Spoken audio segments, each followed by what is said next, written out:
जब भी पढ़ाई करने बैठें, ये सोचें कि आखिरी बार पढ़ रहा हूँ या पढ़ रही हूँ, कल मेरा एग्ज़ाम है। यकीनन इस सोच के साथ की गई तैयारी एक अलग लेवल की होगी और आप बड़े से बड़े एग्ज़ाम आसानी से क्रैक कर लेंगे। तो ये बात तो सच है गाइस, क्योंकि एक बार जब पढ़ाई करने बैठो तो फुल कंसंट्रेशन के साथ बैठो, इस तरीके से बैठो कि यार इस टॉपिक को दोबारा मुझे नहीं समझना है। आज मैं अगर इस टॉपिक पे टाइम दे रहा हूँ, मैं उस टॉपिक पे टाइम दे रही हूँ, तो मुझे ये टॉपिक अच्छे से समझकर अंडरस्टैंडिंग क्रिएट करके उसको फिक्स कर लेना है माइंड में। जिससे कि यार जब आप दोबारा से उस टॉपिक का रिवीजन करें तो ये नहीं होना चाहिए कि अरे यार ये तो समझ में नहीं आया। एक ही बार पढ़ो, एक बार में फुल टू अंडरस्टैंडिंग डेवलप करो। So Jai Hind guys, welcome to Jha sir academy for IAS. मैं उम्मीद करता हूँ मेरी आवाज आपको प्रॉपर्ली सुनाई दे रही है, और अगर आवाज सुनाई दे रही है तो प्लीज रिप्लाई करिएगा। हम लोग सेशन को स्टार्ट करेंगे द हिंदू के। अभी हम लोग 1 जून 2022 के सेशन को शुरू करेंगे। कल शाम से इंटरफेस में कुछ दिक्कत आ गई थी, और इवन रात में तो इवन मैंने आज मॉर्निंग में ही देख पाया हूँ कि आपके काफी सारे चैट्स वगैरह थे, तो उसमें मेरे पास कुछ भी, मेरी डिवाइस पर कुछ भी जो है वो नोटिफिकेशन नहीं आ रहा था। तो दैट्स वाई कल का ये वाला पेपर अपन ने नहीं किया। तो सबसे पहले हम लोग कल का 1 जून 2022 का पेपर करेंगे, और आज का शेड्यूल जो है वो किस तरीके का है। तो अभी ये पेपर करने के बाद, यानी कि 1 घंटे 45 मिनट्स की कुछ क्लास होगी है। इसके बाद हम लोग 12 बजे एक और क्लास रखेंगे, और वो 12 बजे जो होगी वो आपकी स्पेशल क्लास होगी, राइट, स्पेशल करंट अफेयर्स की क्लास होगी। और फिर उसके बाद शाम में 4 बजे जो है वो आपकी 2 जून की जो है वो 2022 की क्लास रखेंगे हम लोग। और फिर हुआ तो शायद, कंफर्म नहीं है, शायद हुआ तो मैं आपको पहले से बता दूंगा, रात में 9 बजे एक और स्पेशल क्लास रख लेंगे।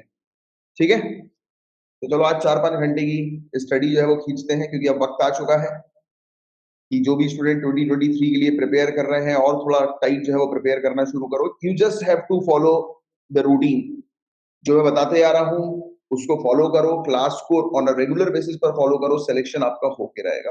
राइट, चलो लेट स्टार्ट। और बाकी अनअकैडमी का ये फ्रंट पेज पे जो है आया हुआ है, अनअकैडमी ने बताया कि ऑल इंडिया रैंकर जो थर्ड है गामिनी सिंगला, और फिर फोर्थ रैंक, फिफ्थ रैंक, ऐसे ही आपकी भी फोटो आएगी यार। तो अनअकैडमी कह रहा है कि ये सब प्लस कोर्स में थे अनअकैडमी के ये स्टूडेंट्स। तो ये चीज बताइए। और अनअकैडमी पर कुछ भी चीज आप लोग जो है वो परचेज करें तो आपको झा सर कैपिटल लेटर में DHASIR, इसका आप यूज करेंगे तो आपको डिस्काउंट मिल जाएगा, झा सर। चलो,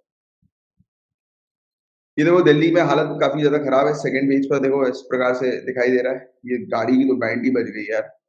ये किसकी वैगनार लग रही है मुझे ना, वैगनार है ये, पेड़ गिर गया इसके ऊपर। तो हवा हवा बहुत तेज चली थी दिल्ली में, तो हालत खराब यार। यहाँ पे तो देखो ऑटो वाले की तो बैंड बज गई यार बेचारे की।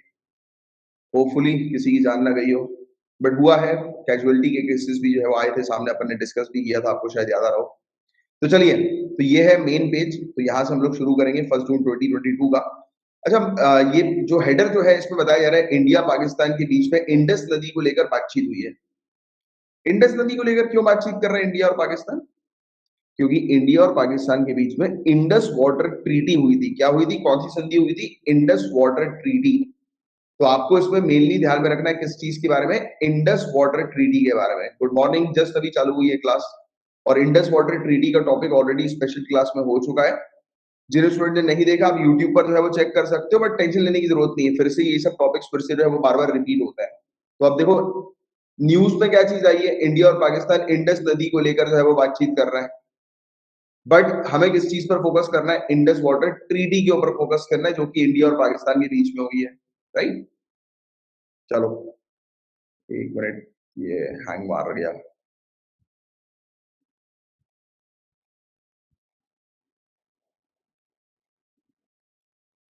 ये अरे अरे अरे, इतना तेज क्यों हैंग मार गए भाई तुम? चलो ठीक है। सेकंड पॉलिटिकल न्यूज है, हेडर के ऊपर, वो अपने लिए काम की नहीं है। थर्ड जो न्यूज यहाँ पर देखिए, यूरोपियन यूनियन ने बैन कर दिया है more than 2/3 of oil import from Russia. European countries Russia से ऑयल नहीं ले रही है। क्यों? क्यों नहीं ले रही है? इसके पीछे का बैकग्राउंड कोई बता सकता है? देखो लाइव क्लास है, लिखो, कॉन्सेंट्रेट करो, जो चीज पूछ रहा हूं उसका आंसर दो। क्यों? क्यों यूरोपियन यूनियन ने बैन कर दिया? ऐसी क्या घटना हुई अभी इंटरनेशनली कि जिसके कारण यूरोपियन यूनियन को बैन करना पड़ गया? बताओ। मेरी आवाज तो सबको प्रॉपर्ली आ रही है, सुनाई? रशिया रशिया यूक्रेन वॉर के कारण हुआ। सभी लोग पार्टिसिपेट करेंगे यहाँ पर, सभी लोग, क्योंकि ये लाइव क्लास आपकी जो है वो चल रही है। I want participation from each and every guy जो यहाँ पर लाइव सेशन अटेंड कर रहे हैं, और सभी लोग लाइव सेशन अटेंड किया करो। और जो भी स्टूडेंट्स हमारे साथ जो है वो लाइव सेशन को अभी ज्वाइन नहीं किया है, जिनको नहीं पता है, ये बिल्कुल फ्री ऑफ कॉस्ट है। आपको 9713282838 इस नंबर पर व्हाट्सएप कर देना है, तो आपको इस प्राइवेट ग्रुप से जोड़ दिया जाएगा जहां पर रेगुलर लाइव सेशन जो है वो कंडक्ट होते हैं। अब देखिए एक और घटना जो है वो सामने आई, टीचर की जो है वो मृत्यु हुई। ये 7th टारगेटेड किलिंग हम लोग को कश्मीर के अंदर देखने को मिल रही है। याद है कश्मीरी पंडित की किलिंग्स को लेकर अभी काफी ज्यादा टॉपिक्स हम लोग को देखने को मिल रहे थे, राइट? तो उसको लेकर ये टॉपिक था। बस एक बेसिक सी आपको अंडरस्टैंडिंग होनी चाहिए। और ज्ञानवापी मस्जिद का मामला सभी लोग को पता है। जिनको जो चीज नहीं पता आप वो बोलिएगा, मैं फिर से रिपीट कर दूंगा 4 बार, राइट? टेंशन लेने की जरूरत नहीं है, लाइव क्लास है, जो चीज नहीं पता तुरंत बोलो, क्योंकि ये सब टॉपिक ऐसे हैं कि ये रिपीट हुआ है। तो ज्ञानवापी मस्जिद का इशू जो है वो आपको ऑलरेडी पता है। तो हुआ ये था कि यार वीडियो जो हम लोग को देखने को मिला कि वीडियो सर्वे जो कंडक्ट किया गया था, यार उसकी फुटेज जो है वो मीडिया के पास कैसे चली गई? ये तो कॉन्फिडेंशियल होनी चाहिए पूरी चीजें। तो इसको लेकर लोग जो है वो कोर्ट में गए थे, तो दैट्स व्हाई ये टॉपिक था। और केंद्र कर दिया है, केंद्र सरकार ने राज्य सरकार को 86,912 करोड़ रुपीस दिए। अब सवाल ये उठता है क्यों दिए हैं? जीएसटी ड्यू क्यों दिया? ये किस टाइप का ड्यू है? क्या कोई मुझे बता सकता है? किसी को पता है ये किस तरीके का ड्यू है? क्या होता है ये कंपनसेशन, जीएसटी कंपनसेशन? क्यों है ये जीएसटी कंपनसेशन? किस टाइप की चीज है ये? किस टाइप की चीजें हैं? देखो गाइस, जीएसटी, पहली बात तो ये बताओ मुझे, गुड्स एंड सर्विसेज टैक्स कब आया? कौन से ईयर में आया? जीएसटी कौन से ईयर में आया? बताइए, जल्दी बताओ। जीएसटी कौन से ईयर में आया? अरे बाबा 2017, 2017, 2017, 2017, why you are writing 2015? 2017 GST 2017 में हमें देखने को मिला, राइट? और जीएसटी जो है 2017 में ये चीज कही गई, क्योंकि देखो क्या हो रहा था कि ऑलरेडी स्टेट के पास पैसा आ रहा था, किसके थ्रू? टैक्सेस के थ्रू स्टेट कलेक्ट कर रही थी पैसा। जब जीएसटी लाया गया तो राज्य सरकार को ये कहा गया कि आपका जो आज की डेट में जो आप रेवेन्यू जनरेट कर रहे हो, आज की डेट में आप जैसे एग्जांपल के तौर पर लेते हैं, जैसे आज की डेट में 100 करोड़ रुपए राज्य सरकार रेवेन्यू जनरेट कर रही है, ठीक है, स्टेट गवर्नमेंट। और हर साल 10% की ग्रोथ से जो है ये बढ़ती है, हर साल 10% ग्रो कर रही है, यानी कि 10% ज्यादा रेवेन्यू ये जनरेट कर रही है। तो अगर आज की डेट में जैसे मैं मान लेता हूँ अभी 2017 चल रहा है, ठीक है, तो आज की डेट में अगर राज्य सरकार ने 100 करोड़ कमाए तो नेक्स्ट ईयर उसका रेवेन्यू कितना होना चाहिए? नेक्स्ट ईयर उसका रेवेन्यू कितना होना चाहिए? बताओ जरा, सिंपल मैथमेटिक्स है। अगर बन 110 करोड़, और फिर उसके नेक्स्ट ईयर कितना होना चाहिए? उसके नेक्स्ट ईयर कितना होना चाहिए? 121, एग्जैक्टली 120 नहीं, 121, क्योंकि यहाँ पर हम लोग जो है वो किस चीज के बारे में जो है वो चर्चा कर रहे हैं कि 10% की ग्रोथ, और 10% की ग्रोथ जो है वो पिछले उससे लगेगी, पिछले ईयर के कंपैरिजन में लगेगी, है ना? तो इसीलिए तो ये फैक्ट थोड़ा सा ध्यान में रखना। तो हर साल 10% की ग्रोथ होगी, ठीक है। तो ये पहली चीज समझ आए कि 2017 में क्या बोला गया कि आप अगर इतना रेवेन्यू जनरेट कर रहे हो तो हर साल आपकी इतनी ग्रोथ के हिसाब से जो है आपकी रेवेन्यू जनरेशन होगी। अब जीएसटी कंपनसेशन का मतलब ये है कि केंद्र सरकार ने बोला कि जैसे कि फॉर एग्जांपल कि तीसरे साल की अगर मैं बात करूं तो 121 करोड़, राइट, राज्य सरकार को कमाने थे। बट अगर राज्य सरकार के पास 100 ही करोड़ रुपए आए तो जो बैलेंस अमाउंट है centre will going to provide to states. बात समझ में आई कि बैलेंस अमाउंट जो है वो सेंटर स्टेट को प्रोवाइड कराएगी। This is compensation, GST compensation. Crystal clear सभी कुछ? किसी को पूछना है कंपनसेशन में? किसी को कोई चीज समझ में ना आई हो तो क्लियर? तो ये जो पैसा है ये इसीलिए जो है वो राज्य सरकार को दिया गया केंद्र सरकार के द्वारा। तो आपसे अगर कोई जीएसटी कंपनसेशन पूछेगा तो ये चीज, ये अंडरस्टैंडिंग आपको दिमाग में रखनी है, राइट? और जीडीपी ग्रोथ जो है वो गिरती जा रही है, 4.1% नहीं है जी सर। जीएसटी कल, ये सीएल क्या होता है? कैलकुलेट, अच्छा जीएसटी कैलकुलेट जो है वो कैसे करते हैं, मतलब मैं समझा नहीं। जीएसटी तो टैक्स है ना, तो कैलकुलेट किस कॉन्टेक्स्ट में आप बोल रहे हो? जीएसटी के स्लैब रेट है, नहीं, जीएसटी के स्लैब रेट है। अरे महक जी, आपको पढ़ाया तो था जीएसटी का पूरा चैप्टर, जीएसटी के स्लैब रेट्स के बारे में, 4 नहीं 5 जीएसटी के स्लैब रेट्स के बारे में हमने जो है वो डिस्कस किया था, राइट? उसमें हमने देखा था ना कि अलग-अलग प्रोडक्ट्स, तो इन प्रोडक्ट के ऊपर जीएसटी है, सेंटर और स्टेट्स के बीच में इनका शेयर हम लोग को देखने को मिलता है, आईजीएसटी हम लोग को देखने को मिलता है, राइट? तो हमने डिस्कस किया था इस चीज के बारे में, आपको बताओ तो ये कैलकुलेट नहीं, जीएसटी जो काउंसिल हम लोग को देखने को मिलती है, तो वो इस चीज को जो है वो करती है। अभी तो नया आने वाला है ना, अभी याद है आपको 3-4 दिन पुरानी न्यूज हमने डिस्कस करी थी कि जीएसटी काउंसिल जो है वो उसकी बैठक होगी, नए स्लैब रेट्स पर डिस्कशन होगा, क्योंकि 5 इयर्स कंप्लीट हो चुके हैं। और एक और चीज, आपको एक और चीज पता होगी कि स्टेट्स ने जो है वो एक और चीज कही थी कि हमारा जो जीएसटी का जो कंपनसेशन है उसको बढ़ाओ, मतलब उसके ईयर्स को और बढ़ाओ। तो ये वाली डिमांड भी चल रही, क्योंकि इनिशियली जीएसटी कंपनसेशन देने की बात की गई थी ओनली फॉर 5 इयर्स, तो ये फैक्ट भी आपको ध्यान में रखना है, राइट? क्लियर सभी लोगों को?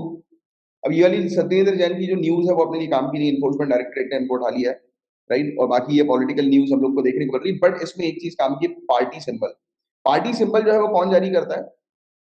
पार्ट एक जो पॉलिटिकल पार्टी होती है उनके सिंबल होते हैं ना, जैसे बीजेपी का गुलाब का, सॉरी, कमल का फूल, राइट? और कांग्रेस का हाथ। तो कौन जारी करता है? Election commission. Election commission party symbol जो है वो जारी करता है, राइट? अब देखो, एक तो पार्टी सिंबल जो होते हैं वो परमानेंट वाले होते हैं, किनके? जो नेशनल पॉलिटिकल पार्टी होती है। बट जो रीजनल पॉलिटिकल पार्टी हम लोग को देखने को मिलती है, उन पॉलिटिकल पार्टीज के लिए 3 सिंबल्स, उनको 200 सिंबल की लिस्ट में से दिए जाते हैं। उनका खुद का सिंबल नहीं होता। खुद का सिंबल किसका होगा? जो नेशनल पॉलिटिकल पार्टी होगी। बट जो रीजनल पॉलिटिकल पार्टी है, तो इलेक्शन कमीशन ऑफ इंडिया एक चार्ट में से उनको बोलती है कि आप एक काम करो, इनमें 200 सिंबल्स हैं, इनमें से कोई भी 3 सिंबल चूज कर लो और फर्स्ट प्रायोरिटी के बेसिस में आपको ये अलॉट कर दिया जाएगा। तो वो 3 सिंबल, 200, लगभग 200 सिंबल्स की लिस्ट में से 3 सिंबल वो चूज कर लेता है। तो उस तरीके की चीज होती है। हालांकि इसको स्पेशल क्लास में पढ़ाया हुआ है पहले भी, फिर से हम लोग इस चीज को कवर करेंगे कि स्पेशल क्लास का मेन ऑब्जेक्टिव ये होता है कि न्यूज में जो चीज आई है, जो आपके एग्जामिनेशन में पूछी जाती है। रीजनल पार्टी मतलब कि ये क्षेत्र की जो पार्टी, जो जिस पार्टी के पास अभी स्टेट पार्टी के तौर पर ना वो रिकॉग्नाइज की गई है, ना वो नेशनल पार्टी के तौर पर रिकॉग्नाइज की गई है। लोकल रीजनल पार्टीज की बात कर रहा हूँ, यानी कि जो उतनी बड़ी पार्टी नहीं है कि उसको स्टेट पार्टी आप डिक्लेयर कर सको, या उतनी बड़ी नहीं है कि आप उसको नेशनल पार्टी डिक्लेयर कर सको, राइट? या you can call unrecognised party, political party. तो रिकॉग्नाइज और अनरिकॉग्नाइज की जो हम बात करते हैं, तो वो रीजनल पार्टी हम लोग को देखने को मिलती है। ये लक्ष्मीकांत की पॉलिटी पढ़ेंगे तो पूरी चीज इसके अंदर आपको क्रिस्टल क्लियर होगी। ओनली स्टेट मतलब ऑब्वियसली बात है अमित जी, देखो, ओनली स्टेट का मतलब लोकली रहेगी ना ये, क्योंकि अभी स्टेट का तो उसको दर्जा ही नहीं मिला, नेशनल तो दूर की बात होगी, क्योंकि वो स्टेट में ही उतने पर्टिकुलर वोट सिक्योर नहीं कर पाई। Got it? तो ये चीज है। अच्छा, आपको एक मामला जो है पता होगा, बहुत दिनों से चल रहा है कर्नाटक के अंदर, कि कर्नाटक के अंदर टेक्स्ट बुक्स के अंदर जो है वो चेंजेस जो है वो लाए गए हैं। पहले तो कुछ कम्युनिटी ने जो है वो विवाद उठा दिया था। देखो, लिंगयात कम्युनिटी, तो लिंगयात के बारे में बस बेसिक सी आपको ये ध्यान में रखना है कि ये कम्युनिटी एक दलित कम्युनिटी है जो कर्नाटक के अंदर हम लोग को देखने को मिल रही है, राइट? तो ये बस एक फैक्ट छोटा सा अभी के लिए जो है वो ध्यान में रखो। तो इन्होंने अभी जो है प्रोटेस्ट जो है वो किया है, ऑब्जेक्शन जो है वो उठाया है ये टेक्स्ट बुक के अंदर जो चेंजेस लाए गए हैं उसके लिए। और दो चीजें, बी आर अम्बेडकर साहब के बारे में याद है, हमने 4-5 दिन पहले एक पर्टिकुलर आर्टिकल कवर किया था जिसमें काफी सारी चीज थी बी आर अम्बेडकर साहब के बारे में, इकोनॉमिक्स से जुड़ी भी काफी सारे फैक्ट्स आपको मिलेंगे। तो मैं उम्मीद करता हूँ जो भी चीज इस प्रकार की आती है, जब मैं बोलता हूँ तब उसको नोट डाउन कर लिया करो। तो बी आर अम्बेडकर जी का एक वो बहुत अच्छे पॉइंट मिल गए, बसवन्ना, इसका इनका नाम लिख लो, बसवन्ना, अपने पास साइड में। तो इनके बारे में ऑलरेडी मैं पढ़ा चुका हूँ, ऑलरेडी क्लासेस अवेलेबल हैं, बट फिर से इनसे रिलेटेड टॉपिक आएगा स्पेशल क्लास में, तो अपन डिस्कस करेंगे, राइट? बट लिख लो साइड में अपने पास की बसवन्ना, इनके बारे में भी जो है वो पढ़ना जरूरी है, क्योंकि एग्जामिनेशन में इनसे रिलेटेड क्वेश्चन पूछा जाएगा। मूसेवाला का केस तो आप जानते ही हैं, सिद्धू मूसेवाले का, तो हजारों की संख्या में लोग आए, तो फॉलोअर थे ही। बाकी जिन भी स्टूडेंट्स को 13 जून से जो क्लास स्टार्ट की, अगर आप इंटरेस्टेड हैं तो आप जनरल स्टडीज की क्लास जरूर स्टार्ट करें। और क्लास 13 जून 2022 से शुरू होगी। 9713282838 पर आप व्हाट्सएप कर सकते हैं क्लास को ज्वाइन करने के लिए। ये बिश्नोई, आपको पता है ना, लॉरेंस बिश्नोई, तो ये वही मूसेवाला वाला केस हम लोग को देखने को मिल रहा है। बाकी ये वो पॉलिटिक्स का इशू है वो चल रहा है, एक दूसरे के ऊपर होता है ना कि कुछ फेक वगैरह वीडियो आया था एक दूसरे के ऊपर कीचड़ उछालने से रिलेटेड, तो वो अपने लिए काम कर रही है। इसके अलावा फ्री मेंस के आंसर राइटिंग कोर्स भी एक अवेलेबल है, झांसर एकेडमी फॉर आईएएस अपना जो यूट्यूब चैनल है, जाओ उसको सब्सक्राइब करो और वहां पर प्लेलिस्ट पे आप चेक करना, आपके लिए 7 वीडियोस हैं टोटल और 7 वीडियोस जो है वो 70 घंटे के आसपास के हैं, ये टोटल 7 वीडियो, तो 70 घंटे का आपका ये कोर्स है आंसर राइटिंग का। इसको जरूर on a regular basis 30-30 minutes देखना शुरू कर लो। चलिए, हाईकोर्ट ने कहा है दिल्ली सरकार को to fill vacant EWS seat in private school, तो प्राइवेट स्कूल में economic weaker section of the society की जो सीट्स हैं उसको फिल करने के लिए कहा गया था। सिटी की न्यूज है, ये हमारे लिए काम की नहीं है। देखो मैम जी करंट डेट्स की नहीं, क्योंकि वो अभी कुछ दिनों का जो है वो छूट गया था, इसलिए जो है वो नहीं हुई। अब आप स्पेशल क्लास को एक डेट के उससे मत देखो, क्योंकि वो डेट के उससे है ही नहीं, क्योंककि उसके अंदर तो स्टैटिक पोर्शन अपन मेनली कवर करते हैं एक आर्टिकल की अंडरस्टैंडिंग के साथ, तो उसको डेट की तरह मत देखो यार। और दूसरी बात, अपन कोई ब्रेकिंग न्यूज चैनल थोड़ा ना यार, अपना मेन ऑब्जेक्टिव है किस चीज का, सिविल सर्विसेज क्रैक करने का, तो वो ब्रेकिंग न्यूज चैनल नहीं है। Forget about the current thing, focus on quality. वो क्लास थोड़ी सी लेट इसलिए आती है क्योंकि उस क्लास में जी जान लगाई जाती है और जगह से कंटेंट जब उठाए जाते हैं। मैं 3-4 कंटेंट को पढ़ने के बाद फिर वो क्लास डिलीवर करता हूँ कि और अपन को कुछ इन्फॉर्मेशन मिल जाए।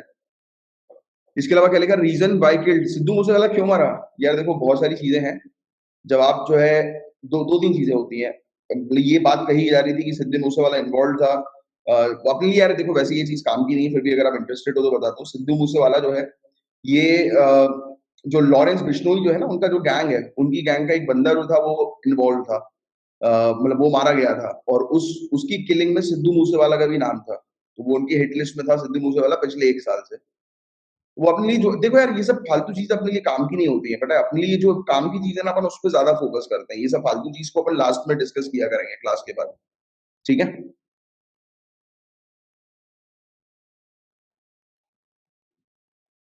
कौन-सी क्लास आकांक्षा जी, कौन-सी क्लास? पहले कौन-सी क्लास होती थी? आज की डेट में कौन-सी नहीं हो रही है बताओ?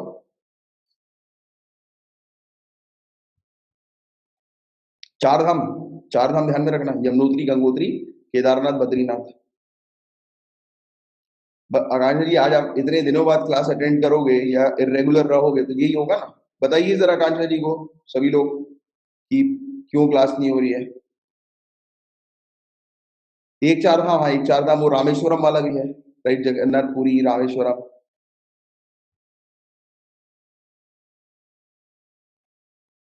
आकांक्षा जी दोनों क्लासेस हो रही हैं, एक आपकी द हिंदू न्यूज़पेपर की हो रही है और एक अपनी पहले जैसी स्पेशल क्लास भी हो रही है, तो अब से दोनों क्लासेस अटेंड करना है, 2023 में फोर्थ डालना है।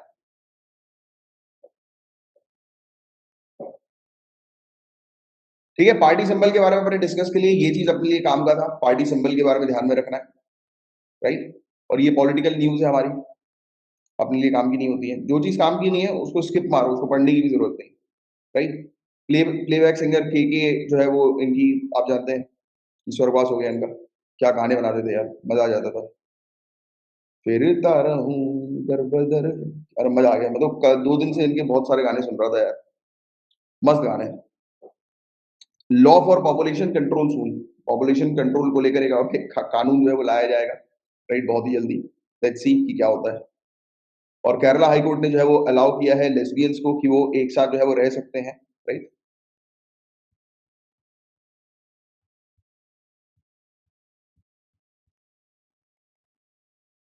टेंशन ही नहीं है, मतलब सरकार भी हो रही है कि टेंशन नहीं है, आप लोग को चिढ़ मच रही है, शादी वादी नहीं करना, अपोजिट जेंडर से एक साथ रहो, एंजॉय मारो।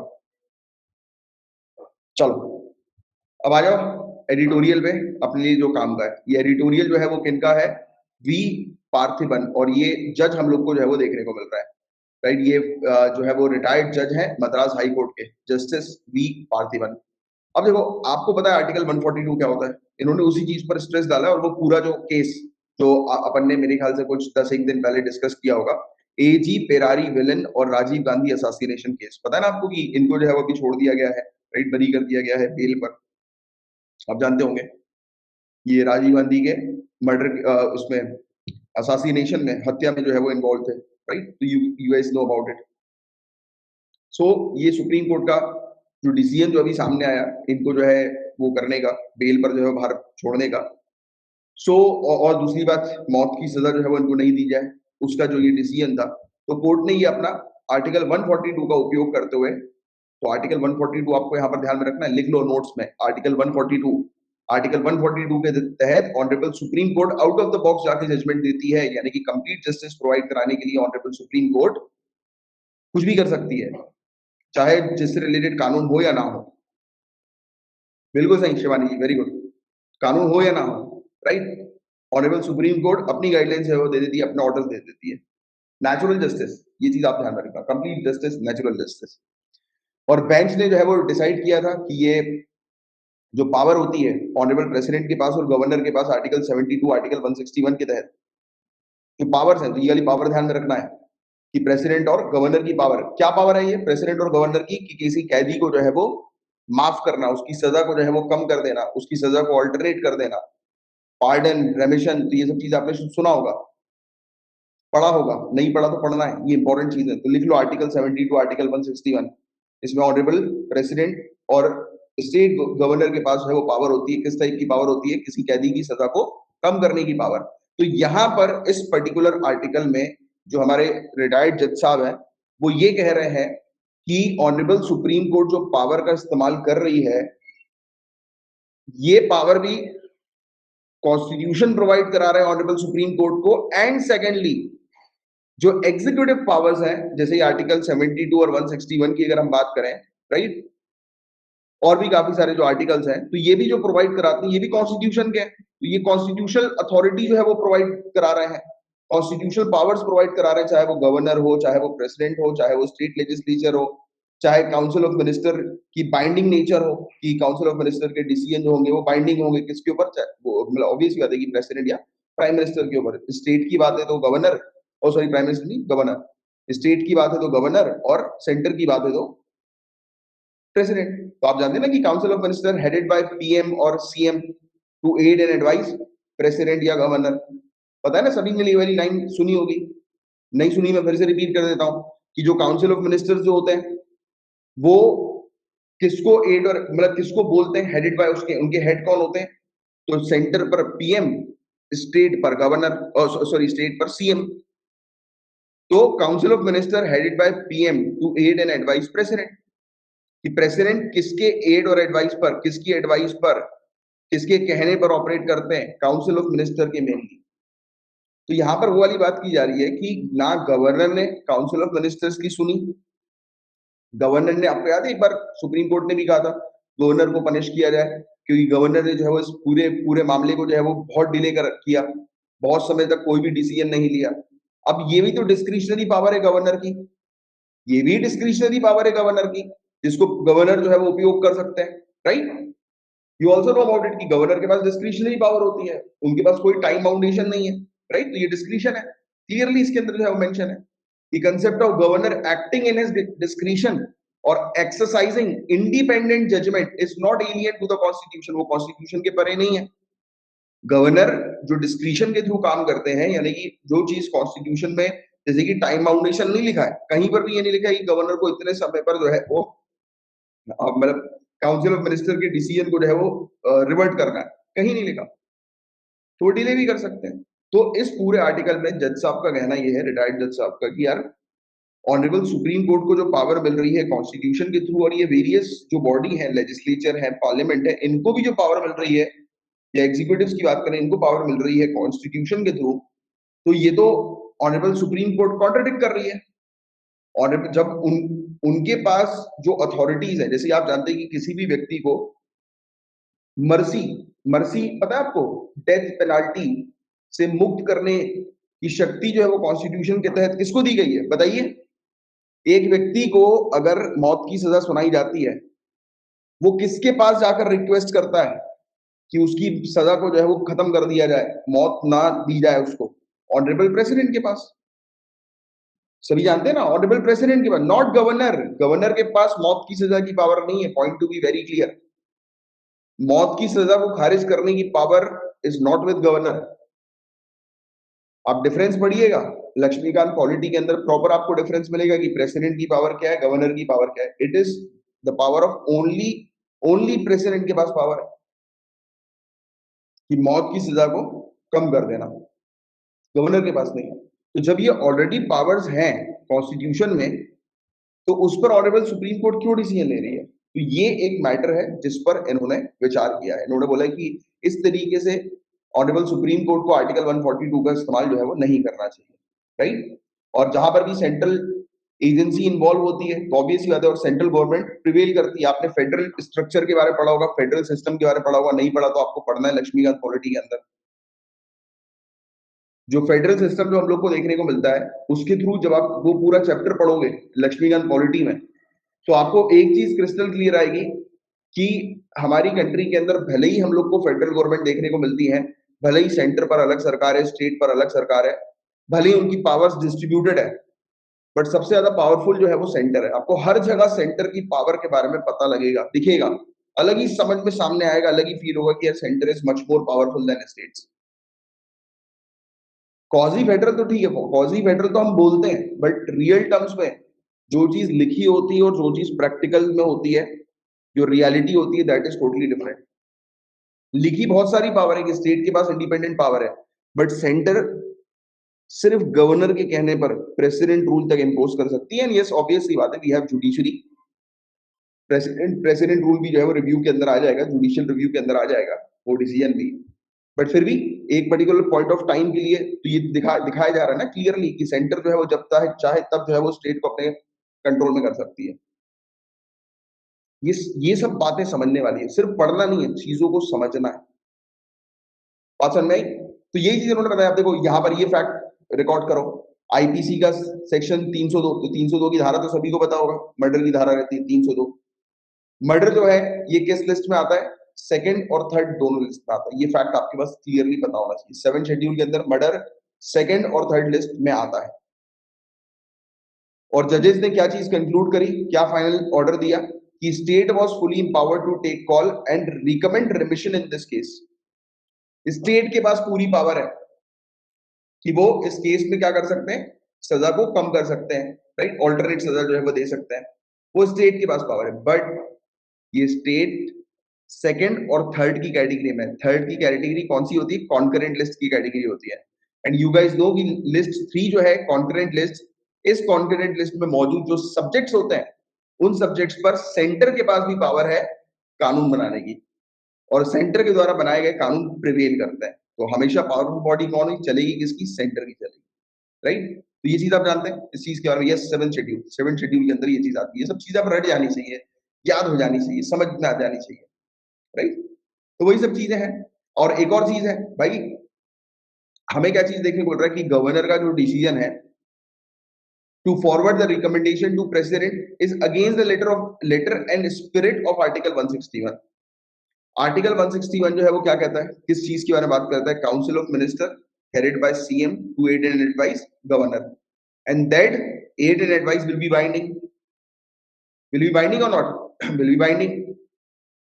भाई जो चीज काउंसिल ऑफ मिनिस्टर बोलेंगे वैसे गवर्नर को करना पड़ेगा, but governor also have power to discuss with president. ये तो लिखा रहता है to discuss with president, but in reality governor has power to discuss with centre.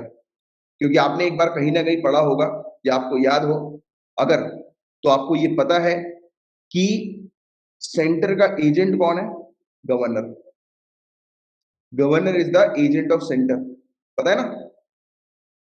तो हालांकि जज साहब ने यहाँ पर जो है ये चीज कही है कि जो जो मर्डर का जो है आईपीसी का सेक्शन 302, ये गवर्नमेंट का जो डिसीजन हमें देखने को मिल रहा है कि गवर्नर का डिसीजन, कि गवर्नर जो है वो प्रेसिडेंट से बातचीत करेंगे, तो ये किसके अगेंस्ट है? आर्टिकल 161 के अगेंस्ट है। बट एक्चुअली गवर्नर के पास पावर होती है, गवर्नर डिस्कस कर सकते हैं, राइट? और उस डिस्कशन के तौर पर वो डिले भी कर सकते हैं, ये भी उनके पास कॉन्स्टिट्यूशन पावर है, क्योंकि कोई भी बाउंडेड चीज नहीं है, राइट? ये वाली चीज भी है कि delay in taking decision by governor in the matter or constitution does not lay down any time frame for the governor to act on the advice of council of minister, right?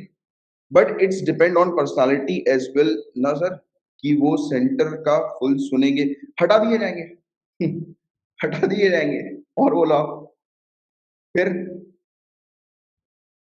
Centre उसी को रखेगी, उन्हीं लोग को जो उनकी सुने। हाँ, होते कुछ लोग, बट कुछ समय के बाद फिर वो कर दिए जाते हैं, उनको बोला जाता है कि चलो आप घर पे आराम करिए आप, बढ़िया फेयरवेल कर दिया जाता है उनका। आप लोग ऐसे एग्जाम की तैयारी कर रहे हैं जिसमें बहुत कुछ देखना है आप लोगों को। रियलिटी में क्या क्या नहीं होगा वो आपको पता लगेगा। डिप्लोमेसी यार, पूरी चीज डिप्लोमेसी। अगर आपको किसी को पनिश करना है ना, आप उसको छुट्टी पे भेजोगे, बोलोगे चलो जाओ अपनी फैमिली के साथ छुट्टी मार के आओ। सामने वाले की फट जाएगी, बोलेगा कि अरे मैडम सर प्लीज माफ कर दीजिए, मुझसे क्या कोई गलती होगी? नहीं नहीं, कोई गलती नहीं, आप घर जाइए, छुट्टी, एंजॉय करते हो फैमिली।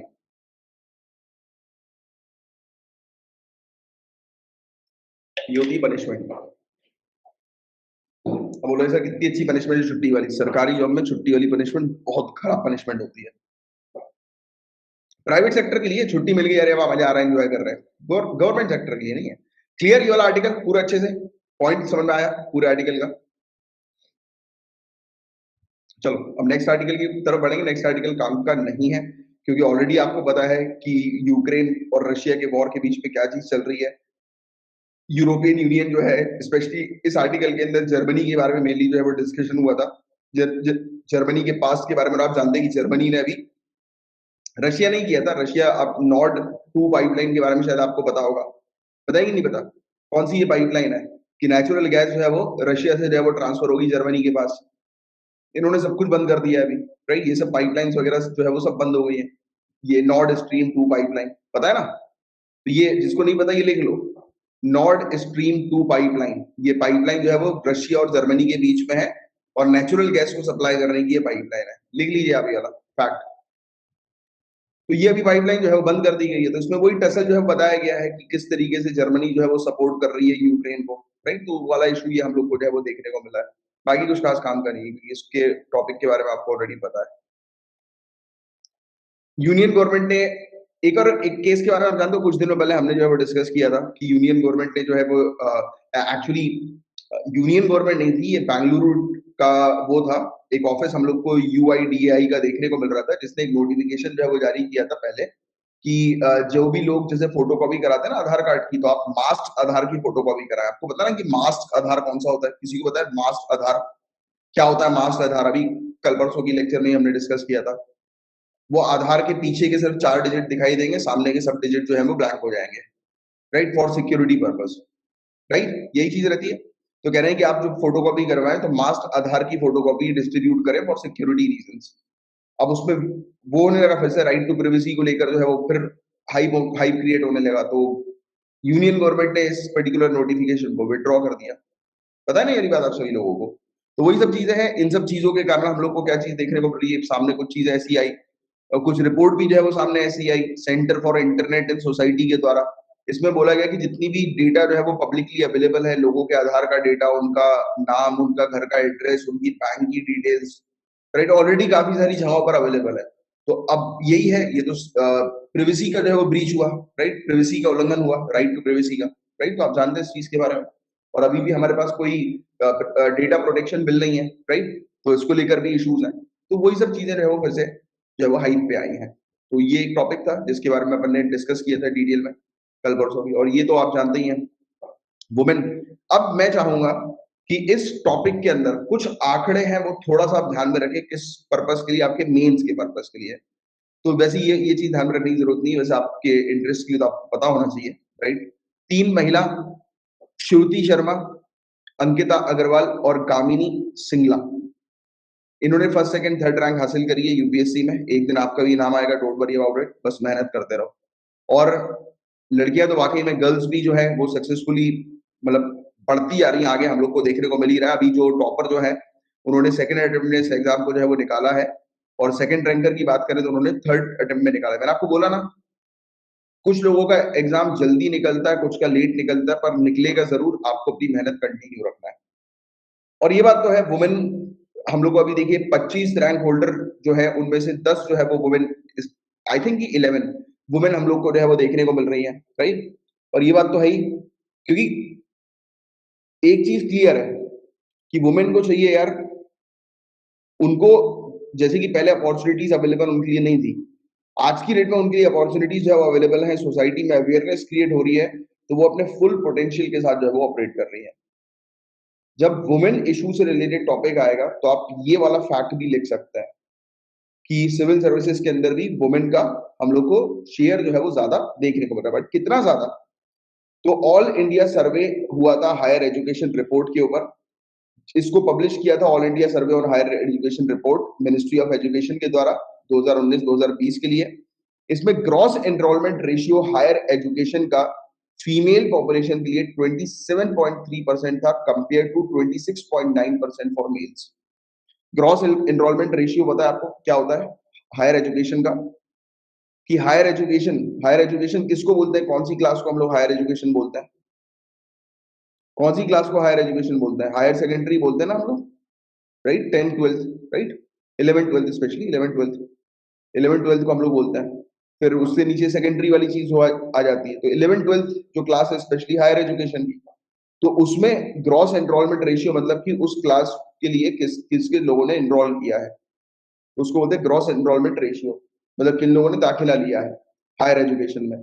तो फीमेल पॉपुलेशन 27.3% और मेल पॉपुलेशन 26.9% है। तो ये फैक्ट लिख लो कि ये इसी तरीके से लिखना कि all India survey on higher education की रिपोर्ट पब्लिश हुई थी मिनिस्ट्री ऑफ एजुकेशन के द्वारा, जिसमें ये ग्रॉस एनरोलमेंट रेशियो बताया गया, जो कि महिलाओं का आगे हम लोग को देखने को मिल रहा है। तो महिलाएं भी जो है वो मतलब मेल से जो है वो ज्यादा बेटर जो है वो परफॉर्म कर रही हैं। और अगर उनको अपॉर्चुनिटी मिली है जो कि पहले छिन गई थी, राइट? आप जानते हैं सोसाइटी में अवेयरनेस क्रिएट होने के कारण, तो आप ये आंकड़ा लिखकर ये चीज लिख सकते हैं मेंस में कि वी आर डूइंग प्रोग्रेस, अब हम प्रोग्रेस कर रहे हैं, इस तरीके से आप लिख सकते हैं।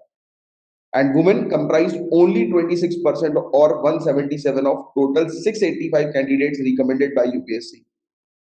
685 कैंडिडेट में से मात्र 26% ही महिला है, बट ठीक है, राइट? एक अच्छी कैटेगरी में हम लोग को ये देखने को मिल रही है, राइट? तो ये चीज है।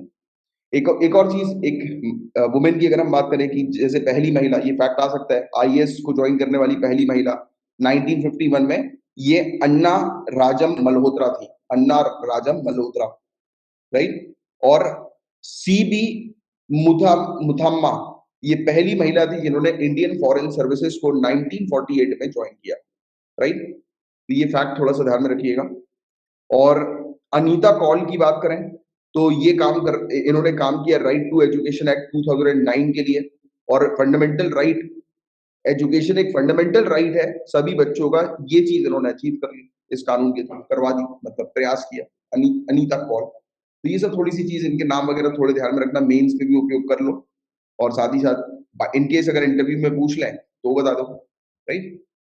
बाकी हमारा 12 महीने का कोर्स, अभी क्लास खत्म नहीं हुई है। अभी नहीं बता रहे बोलोगी सर अभी कोर्स बता रहा मतलब क्लास खत्म, तो अपना ये बीच में जो बात डाल दिया गया।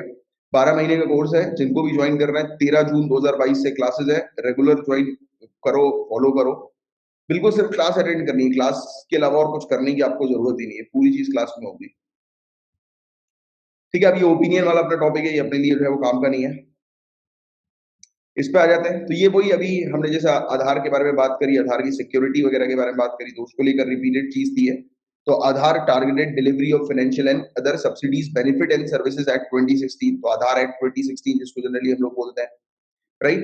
तो आधार का ऑथेंटिकेशन जो है वो नेसेसरी, आप जानते हैं कि अगर कोई भी सब्सिडी लेना है या सर्विस अवेल करना है, right, consolidated fund of India से जो भी पैसा अगर निकाला जा रहा है बेनिफिशियरीज के लिए, राइट, लाभार्थियों के लिए, तो आधार जो है वो जरूरी है, आधार ऑथेंटिकेशन जरूरी है। तो ये चीज क्लियरली जो है वो इस कानून के थ्रू लिखी हुई थी, आधार एक्ट 2016 के अंदर लिखी हुई थी।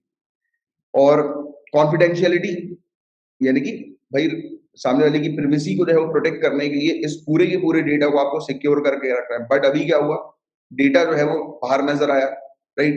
डेटा लीक आप कहो या फिर जानबूझ के कहो कि जानबूझ के जो है वो डेटा बाहर रखा गया है, ओपनली जो है वो रखा गया है।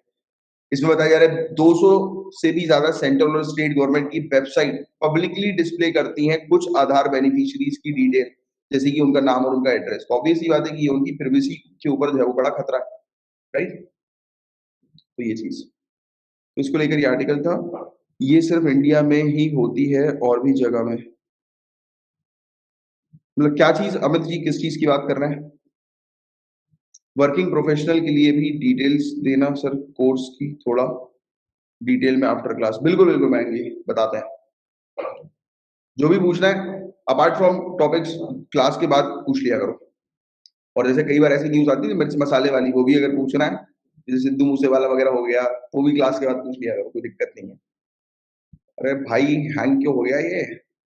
हाँ, वुमेन टॉपिक वाला। वुमेन टॉपिक, नहीं नहीं, वुमेन बाहर भी इश्यूज है यार, बाहर भी इश्यूज है। हमारे यहाँ तो हमारा देश जब इंडिपेंडेंट हुआ था, तब से ही हमने मेन और वुमेन को इक्वल प्लेटफॉर्म में लाने के लिए कोई भी डिफरेंस नहीं किया। यूनिवर्सल अडल्ट फ्रेंचाइज हमारे यहाँ देखने को मिलती है, राइट? दूसरी कंट्रीज में ऐसा नहीं है, वर्ल्ड हिस्ट्री पढ़ोगे तो समझ में आएगा बहुत अच्छे से। दूसरी कंट्रीज ने नहीं दिया, यूरोपियन कंट्रीज अपन उनको इतना बोलते हैं कि इतनी पावरफुल है, नॉलेजेबल, इंटेलेक्चुअल से नहीं दिया था उन्होंने।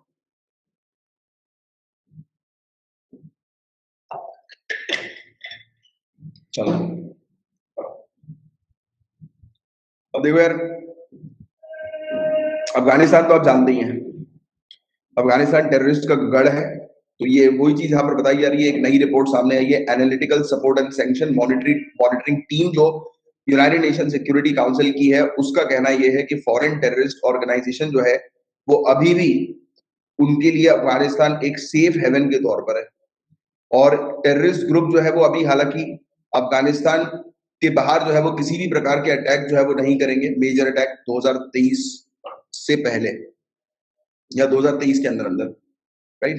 तो ये चीज यहाँ पर बताई जा रही है, बट यू डोंट नो, हम इस चीज पर जो है बिलीव नहीं कर सकते, क्योंकि वो टेररिस्ट है। कब क्या चीज उनको स्पार्क कर जाए और कब क्या वो चीज कर जाए, उनको जैसी रास्ता मिल जाए तो वो कर भी सकते हैं, कोई बड़ी बात नहीं है। जायश ए मोहम्मद, लश्कर ए ताइबा, राइट? तो ये सब नाम थोड़े से ध्यान में रखो, ये यहीं पर ही अफगानिस्तान के अंदर ट्रेनिंग कैंप्स हैं इनके, राइट? और टीटीपी की बात करें, तारीक ए तालिबान पाकिस्तान, तो ये लार्जेस्ट फॉरेन टेररिस्ट फाइटर्स हैं अफगानिस्तान के अंदर, फॉरेन टेररिस्ट हैं सबसे बड़े, तारीक ए तालिबान पाकिस्तान।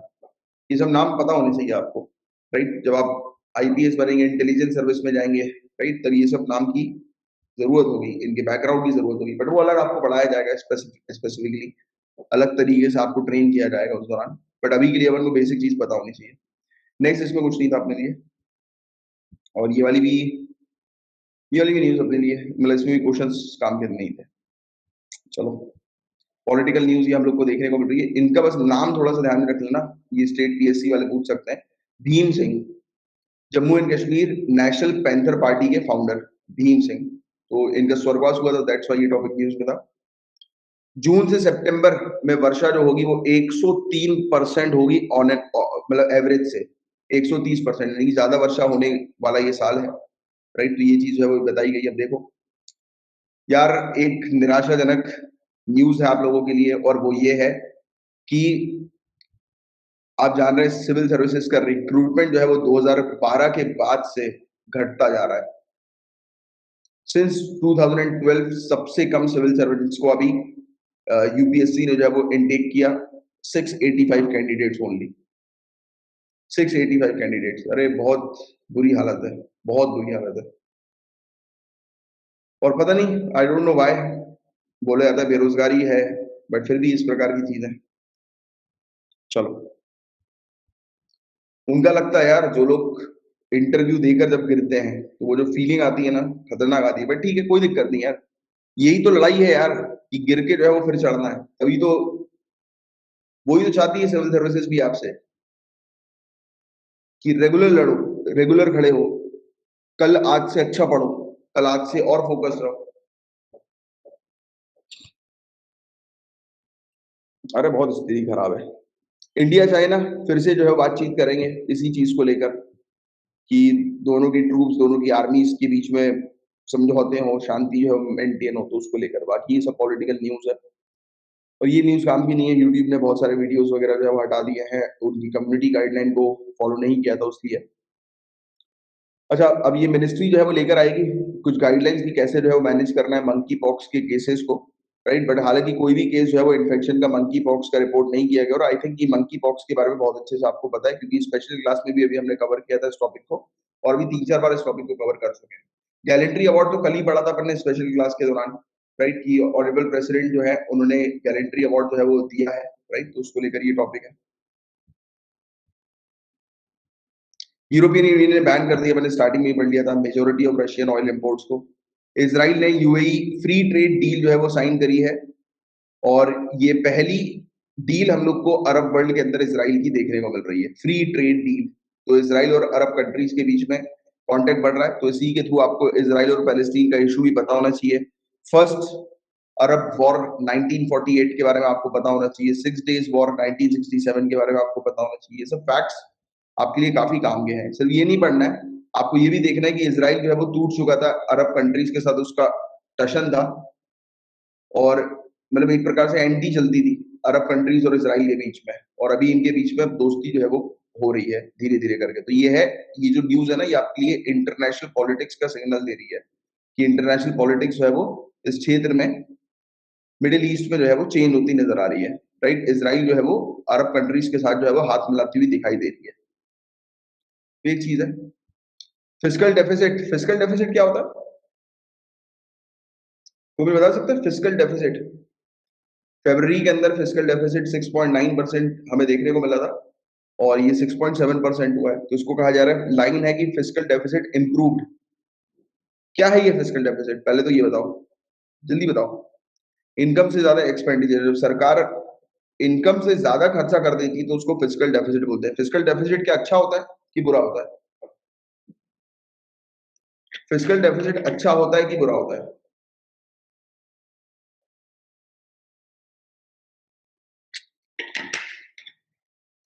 फिजिकल डेफिसिट हमेशा अच्छा होता है, यही तो खेल, यही तो समझना है आपको चीजें इकोनॉमिक्स के अंदर। फिजिकल डेफिसिट हमेशा अच्छा होता है। सरकार अपनी रेवेन्यू बढ़ाएगी और एक्सपेंडिचर नहीं करेगी तो वो सरकार टिक पाएगी? फिजिकल डेफिसिट अच्छा होता है बट एक एक्सटेंट तक। ऐसा नहीं है कि हमें लोन ले लेकर, दूसरी कंट्री से लोन ले लेकर जो है वो खर्चा कर देना है, वो लुटा मारना है। बात को समझे? कभी मत बोलना कि ये बुरा है। आप खुद प्रैक्टिकल सोचो ना, आप प्रैक्टिकल सोचो, मैं तो आपके ऊपर छोड़ रहा हूँ पूरी चीज। समझो, अंडरस्टैंड करो चीजों को, यही तो है सिविल सर्विसेज। मैं आपके सामने चीजें छोड़ूंगा, आपको उसको लिंक करना है, ऑटोमेटिकली चीजें समझ में आ जाएंगी। सरकार है, सरकार अपनी रेवेन्यू जनरेट करेगी, मस्त पैसा कमाएगी, और खर्चा नहीं करेगी लोगों के लिए, तो क्या वो सरकार टिकेगी? क्या वो सरकार टिकेगी? तो अब कैसे हुआ फिजिकल डेफिसिट बुरा? अच्छा, ये तो कैसे हुआ फिजिकल डेफिसिट बुरा? ये तो बहुत अच्छा है, होना चाहिए। ये होगा तभी तो सरकार टिकेगी, तभी तो लोगों को लगेगा कि अरे वाह, हमारी सरकार खर्च कर रही है हमारे लिए। राइट, तो ये चीज है। बट यस, एक एक्सटेंट तक नहीं। हमें अपने खर्चे देखने हैं, बट इसका मतलब नहीं कि लोन ले लेकर हम जो है वो पिज्जा मंगा रहे हैं, राइट, कि बैंड बच जाए। दोनों चीज से जो है वो चले गए, पेट भी जो है फूल गया और फिर किस्त भी जो है वो बढ़ गई है। एल आई सी, जिन जिन जिन ने एल आई सी ली उनकी बैंड बजी, मैं भी बच गया, मैं भी लेने वाला था, बट कुछ कैलकुलेशंस ऐसे जो है वो किए कि जिसके कारण अपन ने हटा दिया। स्ट्रेटेजिक इन्वेस्टमेंट, जब भी इन्वेस्टमेंट करो अपनी पर्सनल लाइफ में भी, you should study and then invest. पहले पढ़ो, ऑब्जर्व करो, फिर इन्वेस्ट करो। This is the thing. Core sector production की ग्रोथ हुई है, तो इसको लेकर एक टॉपिक था। अभी अभी पता है क्या एक प्रपोजल रखा था सरकार ने बोला था कि सभी गाड़ियों के अंदर 6 एयरबैग मैंडेटरी कर दो। यार, हमारी कंट्री अब डेवलप होती जा रही है, अब हमारी कंट्री के अंदर सेफ्टी पर फोकस किया जा रहा है। जो यूरोपियन कंट्रीज हैं, हमारे यहाँ पे जो गाड़ी है, सेम, मैं अगर आपको बोलूंगा सेम मॉडल जैसे I-20, अपने यहाँ पे I-20 है, फॉरेन कंट्री में I-20 है, बट फॉरेन कंट्री की ज्यादा बेटर है, ज्यादा सेफ है, उसका बेस मॉडल ज्यादा बेटर है, ज्यादा सेफ है। अपने यहाँ ज्यादा सेफ कौन सा मॉडल होता है? Top and, top notch model. अब कह रहे हैं, प्रपोजल है, मुझे तो बहुत अच्छा लग रहा है, ये प्रपोजल होना चाहिए, भले ही इससे गाड़ी थोड़ी सी महंगी हो जाए, चलेगा, बट कम से कम सेफ्टी तो रहती है ना इंसान की। 6 एयरबैग मतलब आप सबके सब जो है प्रोटेक्टेड हो जाओगे। बट ऊपर वाले को जिसको बुलाना है वो तो बुला ही लेगा। होता है, गाड़ी के एक्सीडेंट होते हैं खतरनाक,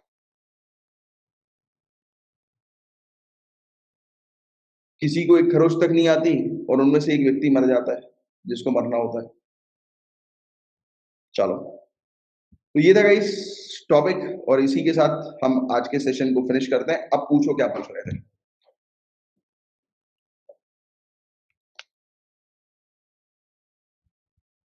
मैं एक नोटिफिकेशन डाल देता हूँ।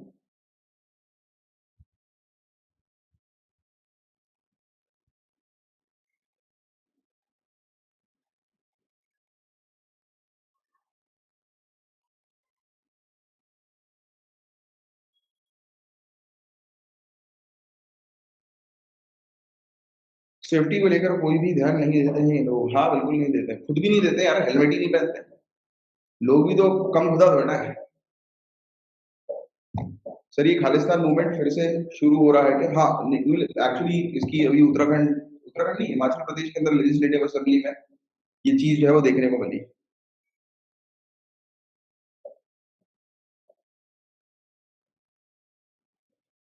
अब देखो ना, हमारे अंदर ही सेपरेटिज्म की जो है वो इश्यूज बढ़ते जा रहा है, आइसोलेशन के इश्यूज बढ़ते जा रहा है। ये बात अपने गंभीर तौर पर डिस्कस भी तो किया था। नेक्स्ट क्लास नित्या जी है आपकी 12 बजे। 12 बजे आपकी स्पेशल क्लास है। फिर करंट अफेयर्स की आज की तारीख की यानी 2 जून का द हिंदू न्यूज़पेपर अपन पढ़ेंगे 4 बजे। उसके बाद 9 बजे मैं भी नोटिफिकेशन डाल दूंगा आपके पास, टाइम टेबल में एडिट कर दूंगा और आपको मैसेज भी कर दूंगा, don't worry about it. Sir 13 जून से जो क्लास स्टार्ट होगी उसमें पॉलिटी की सेपरेट क्लास होगी, सबकी सेपरेट क्लास होगी अमित जी, सबकी सेपरेट क्लास, सबकी। हमारे पास पूरे हफ्ते में हर एक दिन हम लोग एक टास्क को देंगे, हर एक दिन एक सब्जेक्ट को देंगे।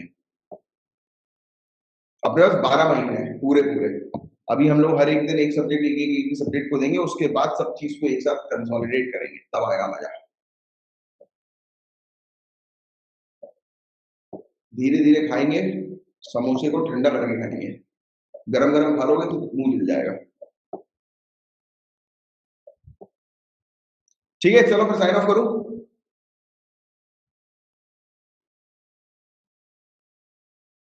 चलो